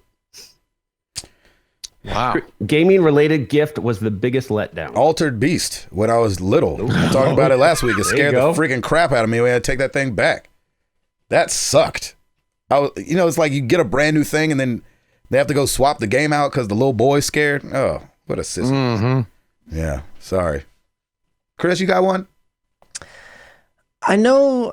The thing is, I can't remember the name. I was just about to start Googling, but I was like, I'm probably not going to find it fast enough. There were a few Game Boy games that I got Okay. that just did not pan out for me. I was like, I'm not having fun with it. And I want to say one was called Mission Command or something. I can't remember exactly, but there was a couple of them that I was just like, oh, these really aren't my jam. And I found with Game Boy games, it was really hit or miss with me. Whereas like on the NES or SNES or any of those other things, it was usually like, I like what I got kind of thing because I knew what I was going to be into. Yeah. But on Game Boy, it was kind of like, maybe I'll like this Home Alone game. And then I'd be like, yeah, it's just okay or whatever. A lot of those games were junk though, too. Definitely hit or miss on the old Game Boy. Mm-hmm. Edward, you have any letdown gifts for video games? When I was a kid, I got Pac-Man sheets. What is that? Nice. Like bed sheets with Pac-Man design on them. Sheets. Oh, I thought you said cheats. Yeah, I thought you that's said what I thought you cheats, said, as too. in cheat codes or something. Yeah. Oh, so did no. I. Wow. Yeah, sheets and pillowcases. Pac-Man. Yay! That's incredible. Tim, Yeah. you haven't had any letdowns. No, I don't really have any game-related gifts that were letdowns because everybody got me Best Buy gift cards. So I was always happy. And then There you go. Assassin's Creed 3. if it was a letdown, I would let myself down because I purchased something with a gift card and didn't like it. Right. Your own fault. That's So right. it really turns into my own fault. That's funny. That's awesome. Merrymaker Beefmaster. Here we go. Are there any holiday movie or TV specials that you avoid like the plague? For me, Charlie Brown Christmas is depressing. I mean, Really? I can see that. Lights, please. I don't watch Christmas movies really. So I guess maybe all of them. Wow. I don't like sit down. I think Amara watched Elf, and so I was like kind of in and out of that. But I don't really watch Christmas movies besides the ones that I ask you guys about. Right. Yeah. I mean, there's those. Maybe that's what obvious. keeps me away. Right. Of course. Yeah. I think I'm gonna put together a list this year. Gabe's Christmas movies. Amazon wish list. Yeah. Nice. So people can go enjoy them themselves. Edward? I forget what channel it was now that plays A Christmas Story for 24 hours. TNT, I believe. yeah. TNT burned me out of that movie. I can't stand it anymore. Really? I couldn't agree more, man. Yep, I'm right there with you. I'm like, and Piper really loves it, and I'm like, oh, okay. Amara loves that movie. Yeah, it's a great movie. Is that the Shoot Your Eye Out? Yeah. Yep. Oh, okay. What about you, Chris? I will usually on Christmas Day or some point around there, we will watch a Christmas movie or have it on Christmas Story, whatever it's called, the Shoot Your Eye Out movie. Yep. Mm-hmm. I haven't burned down it, but there's nobody in my house or wherever I am usually that's like, let's watch it again, where I have to deal with it over and over. A lot of times when it comes around Christmas time, I just assume I'm going to get at least one of the Home Alones in there at some point. But outside of that, I'm kind of a bit in the Gabe camp where I don't make a point to watch Christmas stuff. Yeah. It's like if I happen to be around when it comes on, sure. But I'm not going to go out of my way to be like, and we've got to watch blah, blah, blah. Right. Yeah. It's just not really a thing for me. Nice. Good question. All right, on to Facebook. We've got Jeffrey Wright II. What exclusive IP do you wish was available on all platforms? For me, it would be Last of Us on Xbox. Watch playthroughs, but I wish I could play it without having to buy another console. Right. Yep, that's a good one. Gosh, it's so hard because we all have all of them. And so it's hard for me to put myself. I wish that I wish more people could enjoy Smash Brothers. Because I think Smash Brothers is a great game. I think it's a great fighter.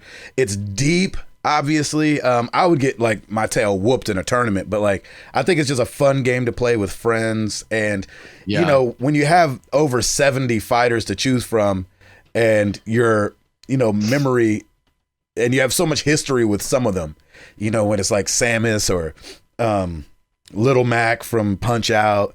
Mario, obviously. Like, they're just such fun characters to play, and Nintendo just knocks it out of the park with that game. So, I would have to say Smash Brothers. I wish that was on everything. Good answer. Chris, what do you think? Hellblade 2 on PS5. There you go.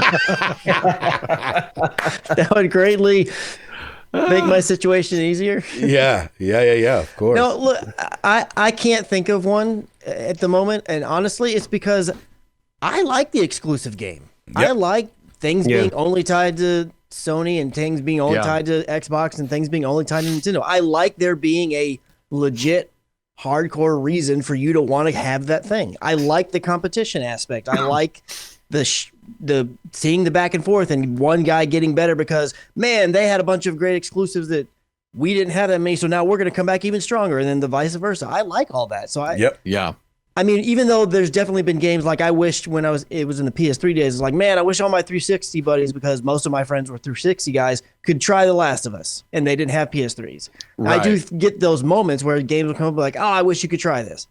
But at the same time, it's just like, I'm cool with the way that the game is played. Yep. Mm-hmm. I like it. There you go. Yeah, I was going to say the Uncharted series because there's 4 of them and they're all really good. But when you said Smash Brothers game, I was like, oh, Mario Kart.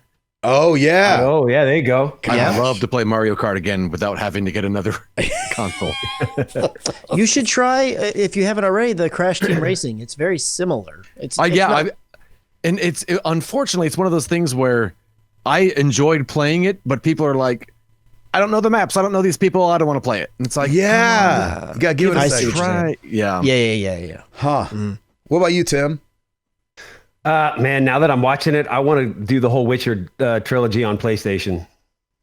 Because it's not on PlayStation. It's not on PlayStation.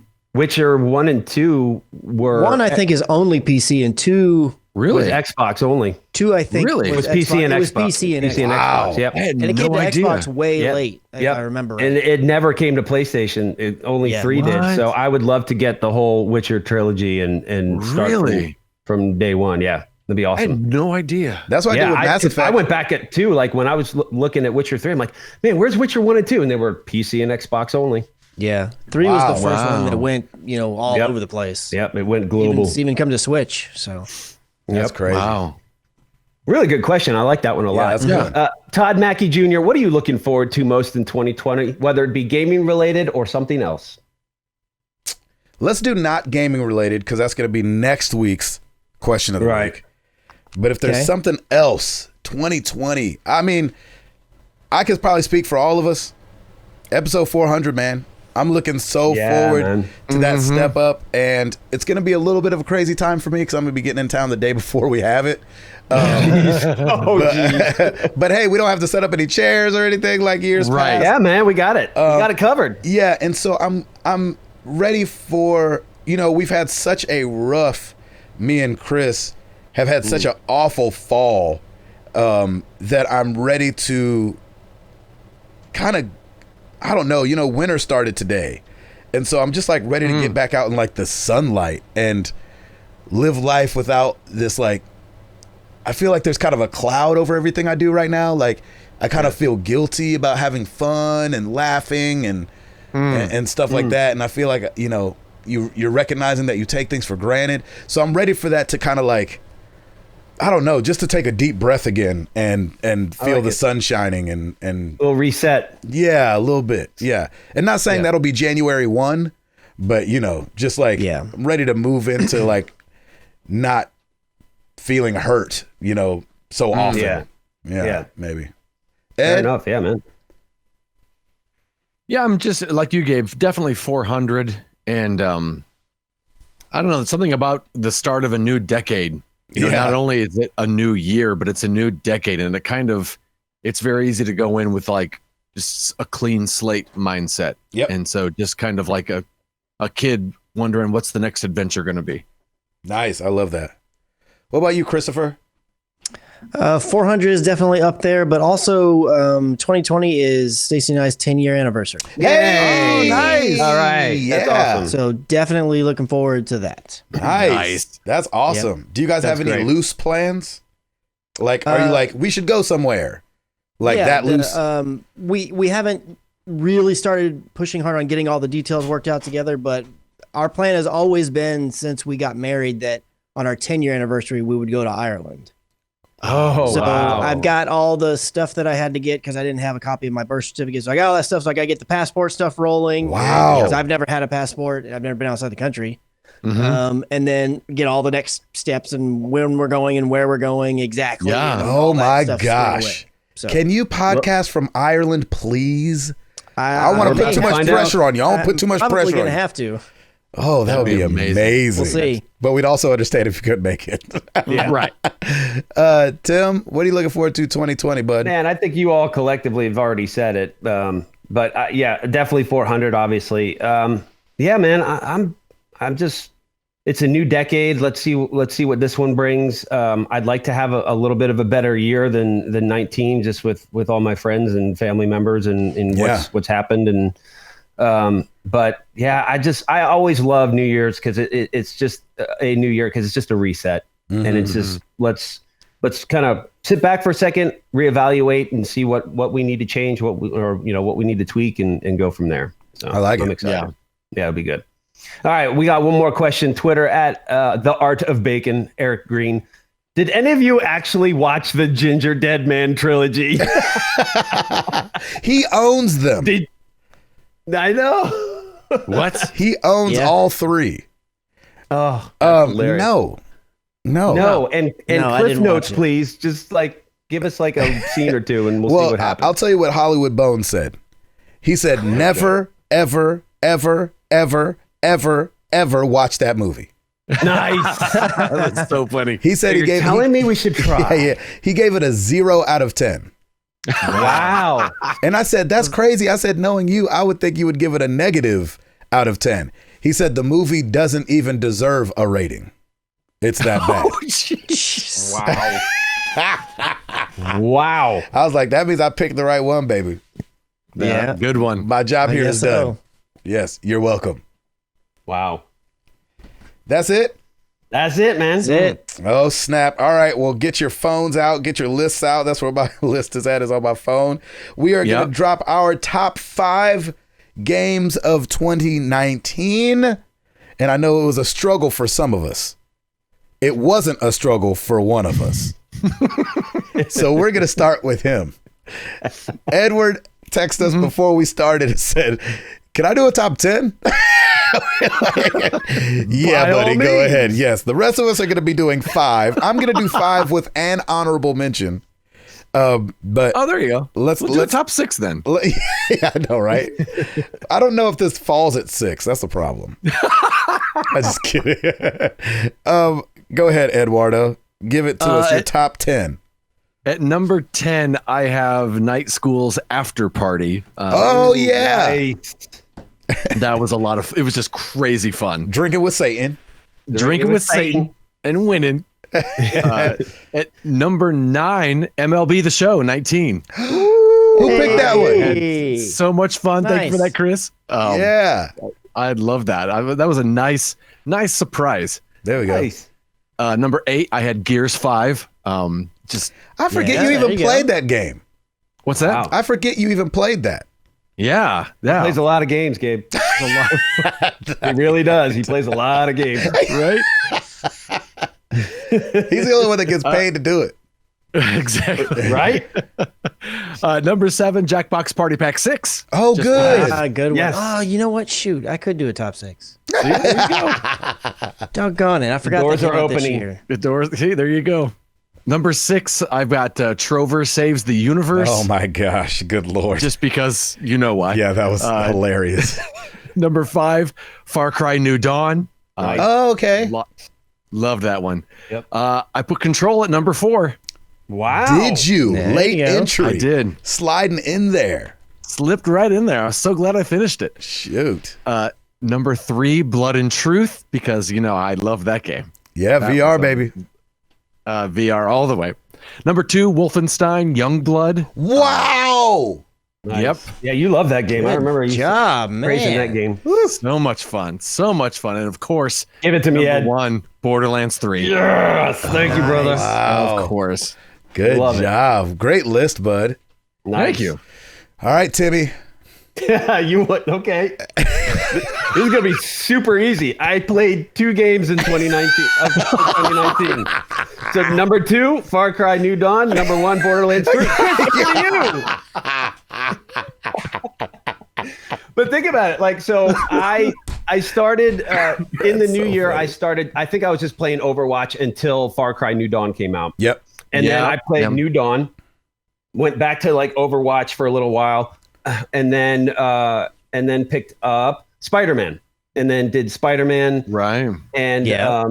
and then from Spider-Man went, I think, back to Overwatch for a while, and then went right into Borderlands 3. And Borderlands 3 was my fall game, and I Yep. basically just played that. So 2 games for me. That's Woohoo! amazing. I love that. I love that so much. Christopher. I'm a bit in the same camp in that I just didn't play that many games that came out this year. There were a few that are not on this list that I did dabble with. Sure. But I'm kind of like you. It's like, well, even if I was filling this out to a more than 5, it's like I don't know exactly where these games would land. So Yeah. I don't know that they'd even be there, quite frankly. So Yeah. my number 5, even though I haven't gotten that far into it, I already can tell that I'm going to enjoy it. So number 5 is Untitled Goose Game. Nice. Really? Nice. Number 4 is Far Cry New Dawn. Nice. Okay. Oh, Number nice. 3 is Call of Duty Modern Warfare. There you go. Yeah. There you go. I really enjoyed that game. I liked World War II, both the campaign and the multiplayer, but I feel like this is the best of both of those worlds It really Call of is. Duty in a long Yes, time. Yes. Yeah. My number 2 is Death Stranding. Even though Wow. I'm not Yep. completely done with it, it's been my Wow. favorite of my single player games this year, which Yeah. the only other one really was Far Cry. That was a 2019 game, so it's not a ton to compare it to, but I've had a lot of fun with it. Nice. And looking forward to finishing it when we get back from Oklahoma next weekend. Nice. And then number 1, this should be everybody should know what this is going to be. I know what it Apex is. Legends. Yeah. Oh, yeah. Yeah. There's no way it cannot be. I don't know if there's a place I can go in that game to see how many hours I put in, but I bet it is a lot. Yes. Yeah. Like it's DJ. probably approaching year 1 Overwatch numbers. Like it's Yeah. a lot. Wow. Yeah, sure. So, DJ Ajax Legends. Ajax Legends. oh, Boom. Ajax Legends. All right. Yeah. So my honorable mention, Ooh. because I don't think it's number 6, if I was being completely honest, is Kingdom Hearts 3. Ooh, okay. Oh yeah. Because that game was a long time coming. They put a lot of work into it. I didn't always appreciate how long they talked. However, it was still a really great game. When you're playing the game is super fun. Mm-hmm. Yeah. Super fun. And you might as well skip the cutscenes anyway, so the game don't make sense. So, you know, you're not there for all that. My number 5 is Call of Duty Modern Warfare. Nice. Ooh, okay. Loved it. I haven't played it as much as I'd like, but I really did enjoy the campaign, which I did for Extra Life. That was really fun. Number 4 is a little game called Archero, which is on the phone. Archero. It is taken over my Clash Royale time. It's awesome, and it actually got Innovative Game of the Year of 2019 from Google Play. So nice. I was playing it before. There you go. It was awarded, but they added that to their splash screen when it loads up. My number 3, like I mentioned earlier, Smash Brothers Ultimate. That game is so good. I think Smash is like Mario Kart. It's almost perfect. Like there's nothing wrong with it as a fighter, I don't think. It's rowdy, it's raucous. You got to really pay attention. It's tough when you get more than 4 people on the screen. You got to really focus in there. They've got they've got everything you need in a fighting game with nostalgia thrown in there. Yeah. My number 2 is Astral Chain, Nice. which I beat earlier this year. Makes that sense. game is really good. And it's Japanese now. Don't just everybody go out and play it. Not everybody's gonna like it, but like some of the moments, like I thought of Limb so many times because I was like, oh, if I screenshotted that right there, that would be such a great. That's funny. Such a great gametography picture. And I mean, me and Chris go to the same club. Yeah. There you go. We know the bouncer. We don't even have to pay cover no more. Our girls get in for free. Front of the line. Yeah, we don't have to do the 2-drink minimum anymore. And it's bumping in there. Yeah. Mirage he waves us in from the back of the club. He's like, no, they with me. Come on. Nice. And we jump around to the music of DJ Ajax Legends all night long. Number 1 is Apex Legends for me, man. It's definitely it's what Chris said. It's like I wouldn't want to see my numbers in Clash Royale, and I wouldn't want to see my numbers in Apex. It's just it's a lot. I just know it's a lot. So There's got to be a way to find it. I want to know. I mean, they show you how many matches and everything, kind of like in Overwatch or whatever, right? But I don't know if there's an hour amount like in Overwatch. So those are our top 5s. Top 2 for Tim. The only 2. Even if he hated those games, is what's funny. They would have had to be in the top 2. It would have been 1 and 2. Oh my gosh! Let us know what your top 5 games of 2019 are, and we will talk about it next week. Thank you guys so much for being with us. Video Christmas episode. We've done this every year. Me, Tim, and Tim used to do it in a room together, and it used to look awful. It looked awful for 2 years straight. Now we are all in different states, and we have this little template going on with the twinkling lights, which is so much fun. So thank you guys for making this happen. We're bringing it all together. I'm always so appreciative around this time because it's hard to, always get these calendars in sync when it comes to Christmas time. So it's true. I appreciate you guys' hard work. Gabe, I got a story for you real quick before we're out of here. Oh, let's hear it. All right. I got a call from our boy Josh Stapleton. Oh, really? Street team. Oh, living off the street team. And he told me exactly. Back in the day, living off the street. And he told me that there was a lot of concern from the community about you missing your Nintendo Switch. People were coming together and asking him, hey, how can we help Gabe out with the Switch thing? What can we do? Something amazing happened, brother. What? We received so much love from the community in such a short time that everyone pulled a little money together, including my lovely co-hosts. What? To replace your Switch. What? However, Oh, okay. However, all right. Okay. The car rental place called. Yeah, right. There was a lot of love for this, man. A lot of love. So we collectively decided to kick this up a notch. And I know your birthday's coming up. Oh man! Yeah, happy birthday, Gabe. Yep. Oh, Happy birthday. you. Yeah. And I know it's Christmas, and this podcast community, man, is just simply amazing. And I know you've been talking about this for a while. So you're getting an Oculus Quest as a replacement. What? Yep. You're getting an Oculus Quest, brother. And listen, Jenny knows about this How does that work? because you're amazing. And we wanted to honor you for your birthday and for Christmas. And this all happened organically, and it progressed like wildfire within 24 hours. So Within 24 hours. I never want to hear you, Gabe, say that your birthday gets overlooked again. Yeah, exactly. You don't get to say that no more. I have to give this up and thank Josh Stapleton because he coordinated everything. We were talking all weekend. What's going on right now? And here's the rub, though. You're not getting it until January because the holidays completely crushed it. I have the confirmation for you, and we will. And I think it's gonna show up around like mid-January, like close to like the 22nd or so. Listen, I worried about that. Dang it! I don't even know what to say right now. Well, we want to say happy birthday and Merry Christmas, and we love you. And there's one more thing. There's one more thing. Oh, what now? We know that Gabe wanted to kick 2019 to the curb because of the passing of his father-in-law, and obviously with Truett. But there's another brother here that suffered a serious loss, and it's our boy Chris McCracken. Yeah. And so we wanted to honor you too, brother. So during this Christmas season, we had no clue what we wanted to give you, but you're going to get a really nice Amazon gift card. That's a way to say Merry Christmas, and we love you, and we're thinking of you. And right after this podcast, I'll be texting Josh, and he'll send it to you. So we didn't want to leave you hanging either, man. And I know this year's been rough for both of you. Dang it. So dude, I'm telling you, this community is amazing. Mm-hmm. Yeah. And we love all of you that participated, dude. We had close to 40 people participating in this. Are you? And within a 36-hour period,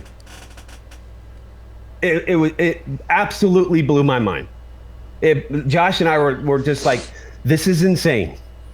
This is absolutely crazy that this is happening. Like, we had no idea. This happened so organically, and we wanted to lift both of you guys up in whatever way possible. And so it was pretty crazy because I got Josh's message pretty late, and when I responded to him later that day, he said, "We've already gone above and beyond what we need." Yep. And I was like, "What?" Within 24 hours, we already it was done, man. It was a done deal. And this was a collective thing. Like, we were transparent with everybody. We're like, hey, what if we kick this up a little bit because all you guys are ridiculous? And so everybody was like, cool. Dang it. Lord have mercy. It was incredible, man. It was mind-blowing and eye-opening. Just, this is what we've created, man. This is if everything goes to hell in a handbasket tomorrow, I am dying a happy man, knowing what has been built here, and the people out there, and that with all the negativity and everything going on, it's that we have something like this. And I'm sorry, I feel like Ellen right now for some reason. If some guy with a check needs to come out, like a big old check needs to come out. But dang it. I couldn't not pass this up, and Josh, thanks for putting this all together. Yeah. I just love the fact that it wasn't one of us saying, "Hey, community, can we do something?" I love the fact that it was the community saying, "We want to do this." Yep. Like, that was, it's insane. Like, I was driving in the car when Josh told me that, and I pretty much had to pull over just to be like, they did what now? Like, it's incredible. Chris? I don't. Love you, man. Oh shoot. You know what's weird? As a dad, you don't really get stuff anymore. Exactly. You know? Yep. And a tie. Great. yeah, exactly. More socks. It is what I needed. It was, sure. But I feel like yeah, man, the love that's here is oh man. Yeah. Thank you, guys. I mean, I don't even know if there's any words for it. I mean, thank you. That's an incredible gesture, and you know, we are more than happy. Like we were just saying, we're more than happy to be here for you guys and to provide this podcast and to try to cultivate this family. And yeah, I don't know, man. Shoot. My only regret is that the way that we have to do this when we're recording, I can't see Gabe's camera. I know. It's so annoying. The one guy, I'm like, oh man, I can't see you. It's like, you're not going to be able to see me. I'm like, oh, really? It gives you a reason to watch the video. Exactly. Yeah, right? Add another view to the YouTube. Oh. Well, yeah, man. Oh shoot. Well, I love you guys. So, I sorry to interrupt. I look, I don't need this community is what I wanted to have.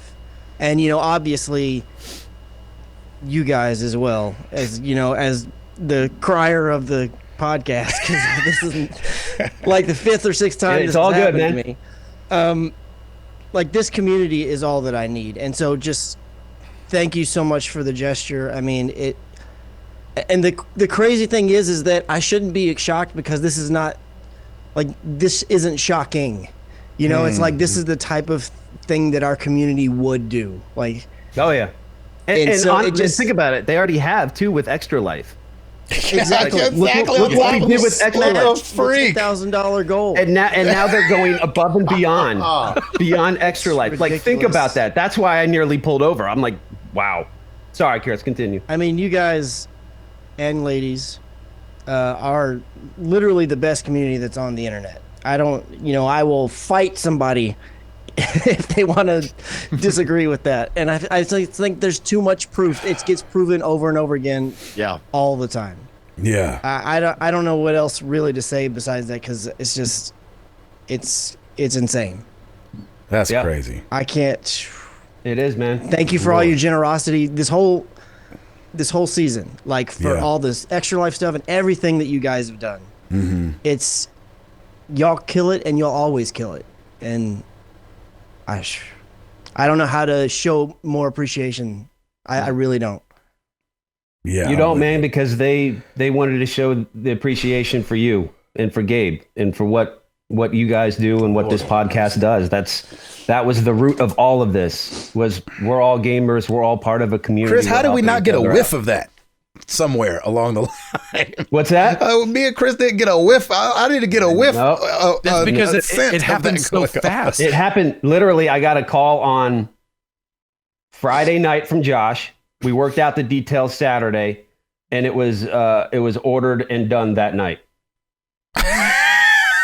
That's crazy. Everything was ordered and done that Saturday night, and it has been killing me this entire podcast. Killing me. I wondered how long you were going to be able to not say it. Yeah. I saw your face, Ed. Like toward the end, I saw you gave me this little wink, and I'm like, finally, here is my moment. Dang it. It was killing me. Jeez. Well, thank you So guys. Ridiculous. I'm gonna send you a list of people who reached out. Yeah.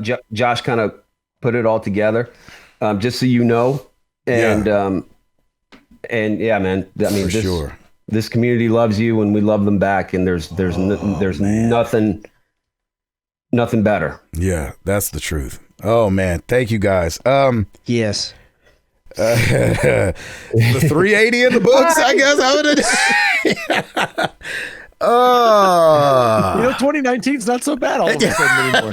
It took a weird turn, that's for sure. Yeah. Just a little. It took a weird turn. Well, Merry Christmas to everybody in our Merry Christmas. Merry Christmas. in our community, and we appreciate you guys so much. Ugh. I've gone like 2 weeks without crying, and it's been great. And here we are. So yes, I'm Gabe Patillo, the verklempt Gabe Patillo. That is Tim Router. That is Ed Placencia. That's the verklempt Chris McCracken. And we're both grateful and married to the games. And we are up out this thing. Take us home, brother. Peace! Oh, man. That is the craziest thing ever.